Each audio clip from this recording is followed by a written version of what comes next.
Ok, bonjour à tous. On se retrouve pour une nouvelle vidéo. On va voir un peu la situation du Bitcoin, la tendance du Bitcoin. Qu'est-ce que nous donne l'analyse technique. On verra ce qui se passe aussi sur Ethereum. Et puis on fera aussi un petit tour rapide sur les altcoins parce que forcément, mais c'est toujours intéressant de voir si on a cassé des niveaux très importants qui pourraient amener à une correction plus importante ou si c'est juste une phase de pause où les altcoins attendent en fait tout simplement que le Bitcoin reparte à la hausse. Donc pour ça, on va commencer déjà par le Bitcoin parce que je rappelle que le Bitcoin c'est lui qui gère le marché, c'est lui qui attire les capitaux. D'ailleurs on verra tout à l'heure que la dominance, mais on va d'abord se concentrer sur le Bitcoin en hebdomadaire. Donc qu'est-ce qui se passe en hebdomadaire? Pas grand chose. C'est-à-dire que oui, on connaît une baisse en ce moment de voilà, une 15-17, enfin non, 17-18% depuis le top, donc le top cette semaine-là. Mais concrètement, on n'a pas de retournement de tendance. On n'a pas de retournement de tendance en hebdomadaire. Et en fait, on est dans un range en Bitcoin. Honnêtement, on le voit très bien. On voit que la borne haute, voilà, on peut dire qu'elle est ici, hein, autour des 71 500 $. On verra un peu mieux tout à l'heure en journalier. Et puis derrière, une zone de support quelque part ici qui permet au cours de rebondir jusqu'à présent. Donc voilà, on verra ce que le Bitcoin est capable de nous faire. Est-ce qu'on va ranger pendant un moment, sortir par le haut et puis repartir à la hausse? C'est ce que j'explique chaque semaine, c'est l'objectif. L'objectif c'est vraiment de clôturer au-dessus de ce dernier plus haut et d'éviter, absolument éviter de chuter en dessous de ce niveau parce que derrière on pourrait avoir de la volatilité baissière parce que tout simplement en fait ça voudrait dire qu'on aurait chuté, on serait remonté, on n'aurait pas réussi à casser le dernier plus haut et on chuterait en dessous du dernier creux. Donc finalement on marquerait un M-top même si ça remettrait pas en cause tout tout ce, toute cette tendance qu'on a depuis plusieurs mois, ça remettrait quand même la tendance, je dirais à moyen terme, sur le hebdomadaire, qui est quand même une unité de temps importante pour le Bitcoin et les crypto-monnaies en général. Donc voilà. Du coup, moi, j'aimerais bien qu'on conserve ce niveau. Pour l'instant, on est en train de le conserver. On a pris des liquidités, hop, on a pris des liquidités en dessous, mais pour l'instant, on conserve le niveau. Donc c'est plutôt positif. Après, voilà, comme je disais, ah oui, je parlais aussi de, je crois que le halving est pour mince vers le 20. Donc bon là j'ai le 22 parce qu'on est en hebdomadaire, mais je crois que c'est le 19 ou le 20. Bon après ça dépend du nombre de blocs, etc. Je crois qu'il en reste 500 à miner de tête, j'ai vu. Donc on est vraiment proche du halving. Mais voilà, c'est-à-dire que on range peut-être jusqu'au halving, et puis le halving décision, est-ce qu'on va pouvoir casser à la hausse et puis augmenter. Historiquement le halving permet de repartir à la hausse, mais bon, le marché fera un peu ce qu'il a envie de faire. Je rappelle qu'en cas de chute on a un support ici, support qui est plutôt bienvenu autour des 51 500 $, donc ce qui ferait, je rappelle, une baisse d'une trentaine de pourcents. C'est pas le scénario que je préférerais avoir, mais c'est un scénario qui est possible. Enfin, c'est un scénario qui s'est déjà produit lors des derniers marchés haussiers, hein, puisqu'on on a déjà chuté de 30%, et c'est pas impossible de connaître ça. Maintenant, est-ce qu'on y reviendra jamais au prochain bear market? Ça, je sais pas trop. Donc après, j'aimerais passer un peu au daily pour voir un peu plus en détail ce qui se passe, parce que c'est assez intéressant, justement. Donc si on suit un petit peu le price action, depuis le top, on a chuté, on a structuré, donc une structure baissière, comme j'en avais parlé il y a quelques semaines. Derrière, on a réussi à casser à la hausse donc ce dernier sommet, ce qui permettait de repartir un petit peu en tendance. Mais derrière, finalement, on a réussi donc à rebondir dans cette zone, mais dans cette zone-là, du coup, c'est un peu brouillon, mais je crois que vous comprenez ce que je veux dire. Et puis derrière, en fait, on a bloqué. On a totalement bloqué. On n'a pas réussi finalement à. C'est pas ça que je voulais attraper. Mais on n'a pas réussi à clôturer au-dessus du dernier sommet là. Ici. Vous voyez, les vendeurs ont défendu ça. Donc, ça, c'est pour le coup. Pas forcément ce qu'on aurait voulu voir. On aurait aimé avoir une petite clôture au-dessus de ce dernier sommet pour repartir à la hausse comme j'en avais parlé. Maintenant, du coup, c'est pas ça qui s'est passé. Il faut savoir réagir en fonction de ce qui se passe. Comme c'est pas nous qui décidons du marché. Et en fait, qu'est-ce qui s'est passé derrière? Oui, on est quand même dans un order flow, enfin je dirais pas une structure baissière parce que c'est pas une structure baissière, mais dans un momentum baissier. Et il faudrait repartir un tout petit peu, voilà, avec des creux et des sommets ascendants pour pouvoir enfin casser cette résistance. Il faut absolument que cette résistance puisse être cassée pour repartir à la hausse et donc partir réellement en bull market, hein. Enfin voilà, je considère toujours qu'on est en bull market, mais je pense que la cassure de ces niveaux serait vraiment très intéressant pour les altcoins notamment qui attendent un peu justement que peut faire le Bitcoin. Hop, j'enlève ça parce que ça fait du bruit. Aussi dire que concrètement, voilà, pour l'instant il n'y a pas à s'affoler. On est sur un support donc daily, hein, puisque on a rebondi plusieurs fois dessus, une première fois, une deuxième fois, une troisième fois. Maintenant voilà, ce qu'il faudrait éviter, ce serait ce genre de choses, et puis repartir derrière à la baisse, sachant que maintenant voilà, on évolue plutôt dans ce qu'on pourrait appeler un range, avec un support ici et une résistance par là. Donc en fait dans un range qui est assez volatile, puisqu'on a un range d'une quinzaine de pourcents. Malheureusement, il ne faudrait pas que enfin, voilà, il y a deux possibilités, hein. Soit c'est de l'accumulation, auquel cas on arrivera à percer ici, à repartir à la hausse. Soit c'est de la distribution. Donc là, ce serait un peu problématique. Enfin, ce serait un peu problématique, du moins, on chuterait plus profondément. On pourrait aller chercher éventuellement, comme je disais, les niveaux à 51 000 $. On a un support aussi autour des 57 000 $ avec Trendix. C'est déjà arrivé, ce genre de choses. Hop, on vient chercher ici, on prend les liquidités qui sont derrière ce dernier creux. C'est des liquidités qui peuvent vraiment être prises ici, hein. Si on commence à lâcher un peu prise, c'est des liquidités qui peuvent être prises. Et puis des fois, voilà, si on est vraiment en bull market, hop, on réintègre et puis on repart à la hausse. Mais si on n'a pas cette réintégration là, alors dans ce cas, on repart à la baisse. Et là, c'est pas très bon pour le cycle, enfin dans le sens, on reprendrait un petit peu de la volatilité baissière avant d'éventuellement, hop, on pourrait faire des choses comme ça avant d'éventuellement pouvoir repartir à la hausse. Maintenant, voilà, je donne un peu tous les scénarios possibles. Pour l'instant, Trendix est toujours haussier. Il n'y a pas non plus, c'est pas la catastrophe. Quand on commence à voir Trendix dessiner voilà, être un peu horizontal comme ça, ça montre bien qu'en fait un range se met en place, hein. Vous voyez ici, c'est pareil, hein, au final, ici c'est un range. Voilà, il se passe pas grand chose, c'est un range. Voilà, quand il se passe ce genre de choses, pour l'instant, faut pas s'affoler. Mais il peut se passer aussi des retournements de tendance, hein. De toute façon, ça arrivera un jour ou l'autre. Pour l'instant, les probabilités sont toujours orientées pour moi à la hausse, mais il faudra casser donc ce niveau, comme je le dis. Ensuite, on va passer sur Ethereum. Ethereum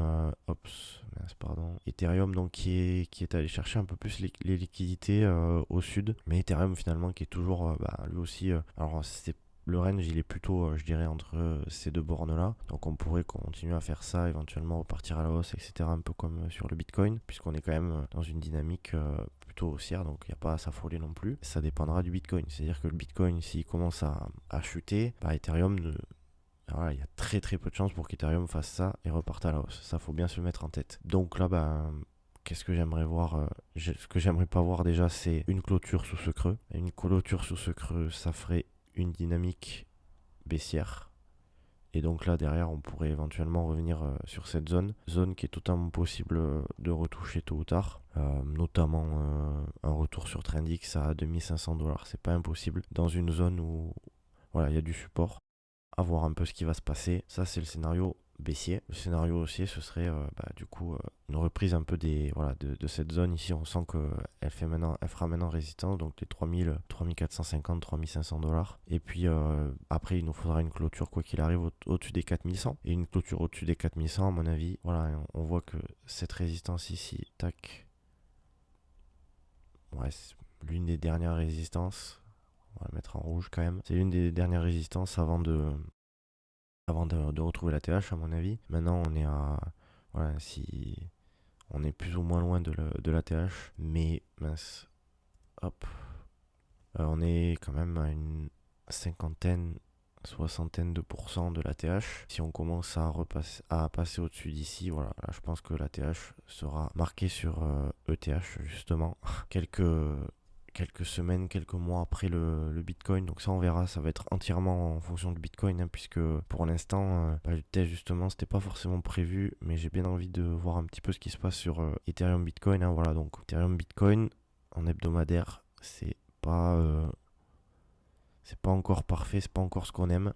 Là, on a vraiment une dynamique avec des creux et des sommets descendants depuis plusieurs mois, depuis la fin de l'année 2022. Donc, enfin, ouais, à peu près la fin de l'année 2022. Donc là, bon, Trendix c'est toujours globalement aussi, hein, puisque on voit que là, il y a Trendix et Trend qui est au-dessus. Donc, tant qu'on a cette configuration-là, on reste globalement haussier. Mais est-ce qu'on a clôturé en dessous ici? Non, on n'a pas clôturé en dessous. Quand même pas loin d'être moche. Donc là, moi, j'aimerais bien une petite réaction d'Ethereum ici, là, hop. Justement, venir casser la trendline baissière. Voilà, parce que là, si elle casse cette trendline baissière, par contre, je pense que là, vraiment, on peut avoir quelque chose de super intéressant sur Ethereum et les altcoins. Mais bon, ça, faudra voir un petit peu ce qui se passe. Voilà. Donc, Ethereum, toujours quand même globalement fragile face au Bitcoin. Donc, voilà, j'aimerais une petite réaction avant d'inverser la dynamique en hebdomadaire parce que là, quand même, si on clôture, bah d'ailleurs, on a clôturé en dessous de ça, hein. Je suis en train de voir. On a clôturé en dessous de ça. C'est pas forcément positif, honnêtement. Je vais vous montrer, tac. On verra ce qui se passe, mais j'aime pas trop la clôture parce qu'en dessous de ce dernier creux. Parce que là, qu'est-ce qu'on voit, hein, structure quand même de top. Voilà. Donc, bon, on peut totalement faire ça et puis repartir à la hausse. C'est quand même pas ce que je voudrais voir. Ce que je voulais voir. Maintenant, voilà, c'est une déviation en dessous et puis réintégration et repartir à la hausse, c'est possible. De toute façon, à partir du moment où on casse cette trendline, je serai plutôt optimiste si on a une petite cassure de structure aussi, hein, si on commence à casser ces niveaux-là, je commencerai à être plutôt optimiste. Là pour l'instant, bon ben voilà, c'est Bitcoin qui mène la danse et puis c'est tout. D'ailleurs, je parlais de la Bitcoin dominance. La Bitcoin dominance, ben voilà, là y a pas à dire. Le Bitcoin a clairement clôturé en hebdomadaire, donc au-dessus de ce dernier sommet à 54,35. En fait, il y a pas grand chose il y a pas grand chose avant ce niveau ici. Donc, une grosse zone de résistance, on pourrait un petit peu l'affiner peut-être en venant ici sur les clôtures. Mais voilà, ça veut dire que le Bitcoin peut encore gagner en dominance. Je serais pas surpris de revenir vers les 60 et quelques pourcents. On voit bien que bah là, voilà, hein, la dynamique est haussière, hein, donc les capitaux se dirigent vers le Bitcoin. Là, y a pas à dire, hein, c'est comme ça. Et tant qu'on n'aura pas ce changement de dynamique, bah, les capitaux continueront de se développer, de partir vers le Bitcoin, et ce qui n'est pas négatif, puisque je rappelle que dans tout marché haussier, les capitaux se sont dirigés vers le Bitcoin, et ensuite derrière, grosse chute de la Bitcoin dominance qui permet, là c'est vraiment ce qu'appellent les cryptos, les amateurs de crypto, l'alt season. Donc voilà, pour l'instant l'alt season, bah, elle n'est pas là, et elle sera pas là. Sauf énorme retournement de situation et puis on fait ça. Sinon, l'alt season n'arrivera pas bientôt d'après ce que j'ai sous les yeux, hein. D'après ce que j'ai sous les yeux, c'est le Bitcoin qui va attirer les capitaux et revenir dans cette zone. Pourquoi pas sur les derniers plus hauts si on sait jamais ce qui peut se passer. On verra bien quand il y aura un retournement de tendance. Donc voilà à peu près ce que j'ai dit sur ce que je pensais un peu sur la dominance du Bitcoin. On va revenir un peu sur les altcoins. Je vous parlais un peu du Binance Coin. Est-ce que c'est grave ce qui se passe en ce moment ou pas? Tac tac tac. Mince. On voit bien que sur le Binance Coin, c'est pareil. On est sur. Mince, hop. On est sur un range. Voilà. On est sur un range. Vraiment là, pour le coup, mince, tac. Pour le coup, on est sur un range. Donc, tant qu'on est dans ces deux bornes-là, il n'y a pas grand-chose à dire. Pareil, hein, si on commence à clôturer dessous cette zone-là, ce serait pas forcément positif parce que, voilà, hein, structure baissière. Donc, peut-être revenir éventuellement sur les 324 ou au moins déjà dans un premier temps sur les 390 dollars sur Trendix. On peut pas trop savoir, mais bon, moi je pense que mon avis c'est éventuellement aller chercher les liquidités ici. J'aimerais qu'on clôture au-dessus, puis revenir en haut. Et hop, après derrière, on s'en va et on marque un nouveau plus haut historique. Hein, Binance Coin qui est quand même ultra solide. Enfin, ultra solide dans le sens où quand même, il est fort face au Bitcoin, hein, puisque on le voit, hein, il est même plus fort qu'Ethereum. Binance Coin et Ethereum pour voir que Binance Coin est quand même sacrément solide, hein. Donc je serais pas étonné que Binance Coin, hop, fasse ce genre de choses et marque un nouveau plus historique avant Ethereum. Mais ça c'est pareil, on verra bien. J'ai pas de boule de cristal malheureusement. Je vous parlais des fois un peu du Dogecoin, donc on va voir un tout petit peu le Dogecoin en quelques secondes. Mais de toute façon la situation est là pour le coup plutôt très positive. Donc, on est loin de l'ATH. Parce que ouais, on va considérer plutôt ça. Ah non, pardon, on va considérer ici.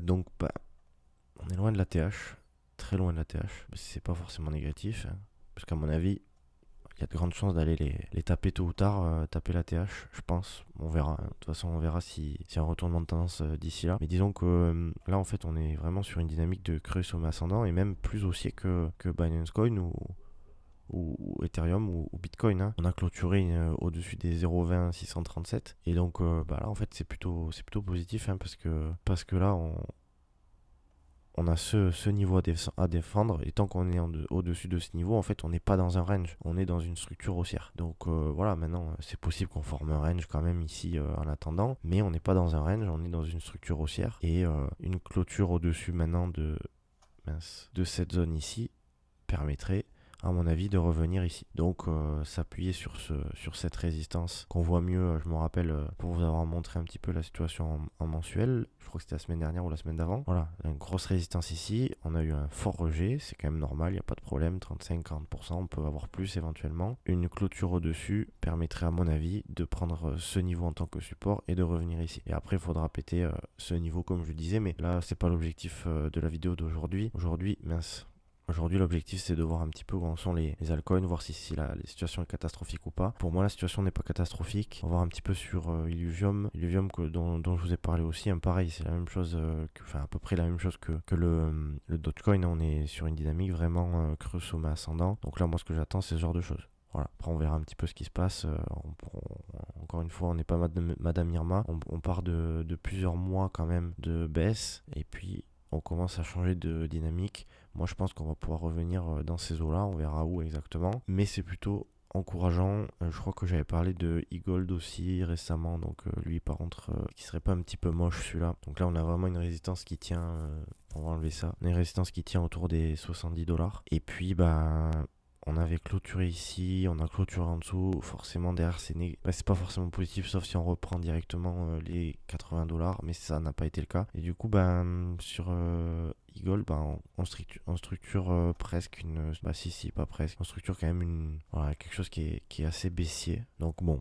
Si on part en bull market, forcément, ce genre de choses est totalement possible. Maintenant, on est quand même dans une zone de support. Mais voilà, c'est pas la structure que j'aimerais voir, pas la structure à laquelle je m'attendais. Et un retour à ce niveau-là est vraiment pas impossible sur e-gold. Voilà, donc autour des 25$. Pour ceux qui sont très fans de e-gold, ce sera peut-être une bonne période d'accumulation. Mais c'est vrai que là, voilà, pour l'instant, le Trendix fait support. C'est quand même un niveau souvent qui est intéressant à regarder hein, parce que c'est un niveau souvent qui permet des rebonds. Maintenant, est-ce que ce sera suffisant pour repartir à la hausse? Ça on verra. On est quand même sur 1, 2, 3, 4, 5, 6 semaines d'affilée de baisse. Là, on a l'impression qu'on a une petite fin de baisse éventuellement. On pourrait peut-être faire ce genre de choses.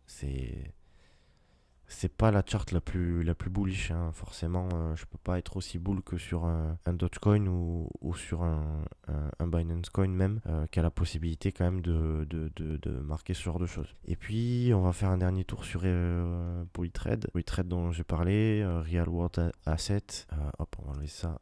Pourquoi j'ai mis cette... Ouais, parce que ça c'est... Ouais, voilà, en fait, on se rappuie sur l'ancienne ATH. Donc là, pareil, hein, c'est quand même plutôt toujours haussier. Là, on est en train de se... Voilà, encore une fois, comme j'expliquais, Trendix vraiment très intéressant. Là, on est en train de rebondir sur Trendix, c'est très très intéressant. Et puis, on est quand même sur une structure, structure clairement haussière. Et là, je pense qu'on pourrait continuer d'évoluer à la hausse. Je trouve que la situation n'est pas parfaite sur le Bitcoin, mais on est toujours dans un range. On aurait aimé qu'il continue et qu'il évolue à la hausse, mais on reste dans un range, donc pour l'instant il faut pas non plus s'affoler. Et puis derrière sur les altcoins, c'est pas une catastrophe pour le moment, il y a encore de belles structures sur les altcoins. Dans d'autres vidéos, on regardera d'autres altcoins. Comme je vous avais montré ces altcoins lors des dernières semaines, je voulais refaire un petit topo là-dessus. Donc voilà, je suis content parce que je vous avais présenté le Binance Coin par ici en fin d'année 2023 et pour l'instant, il est toujours très très solide. Voilà pour cette vidéo. Si vous avez aimé le contenu de la vidéo, n'hésitez pas à lâcher un petit like, ça fait plaisir. plaisir. Et puis à vous abonner hein, pour être au courant des dernières vidéos. Comme j'ai expliqué, je ferai une vidéo pour expliquer un peu l'utilité de Trendix, en quoi il est intéressant, etc. Notamment sur le Bitcoin, qui est très très intéressant sur le Bitcoin. On verra pourquoi c'est un indicateur que j'aime beaucoup utiliser. Et puis voilà, on verra quand j'aurai un peu de temps, parce que là en ce moment j'ai pas trop de temps. Voilà pour cette vidéo. On se retrouve la semaine prochaine pour une analyse technique sur le Bitcoin grâce à l'indicateur Trendix. Bye.